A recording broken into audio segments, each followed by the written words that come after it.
आपण पाहताय महाराष्ट्र खबर न्यूज। या बातमीचे प्रायोजक आहेत श्री गणेश ज्वेलर्स अँड सराफ दक्षिण पुणे। मुंबईतील दादर स्थानकामधून एक धक्कादायक घटना समोर आली। भर गर्दीमध्ये एका माथेफिरूने कॉलेजला जाणाऱ्या मुलीचे केस कापून पळ काढला। तरुणीचे केस कापण्याच्या या घटनेने घटनास्थळी खळबळ उडाली। या प्रकरणी तरुणीने पोलिसांमध्ये तक्रार केली होती। आरोपींना पकडण्यासाठी पोलीस आसपासचे सीसीटीव्ही फुटेज तपासत होते।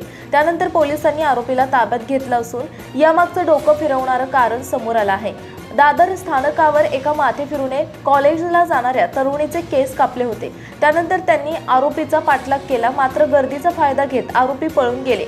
या प्रकरणी तरुणीच्या तक्रारीनंतर मुंबई सेंट्रल रेल्वे पोलीस सीसीटीव्हीच्या माध्यमातून आरोपीचा शोध सुरू केला होता। अशा गुन्हेगारांना लवकरात लवकर शिक्षा व्हावी, जेणेकरून इतर मुलींना अडचणीचा सामना करावा लागू नये, अशी मागणी तक्रार करणाऱ्या मुलीने केली होती। त्यानंतर रेल्वे पोलिसांनी आरोपीला ताब्यात घेऊन असं कृत्य करण्यामागचं कारण शोधून काढलं आहे। लांब केस आवडत नसल्याने दादर रेल्वे स्थानकावरच तरुणीचे केस कापल्याची कबुली माथेफिरूने रेल्वे पोलिसांनी दिली आहे। आपल्याला तरुणी आणि महिलांचे लांब केस आवडत नसल्याने आपण ते केस कापलं, असं आरोपीने पोलिसांना सांगितलं। आपण पाहताय महाराष्ट्र खबर न्यूज। या बातमीचे प्रायोजक आहेत श्री गणेश ज्वेलर्स अँड सराफ दक्षिण पुणे।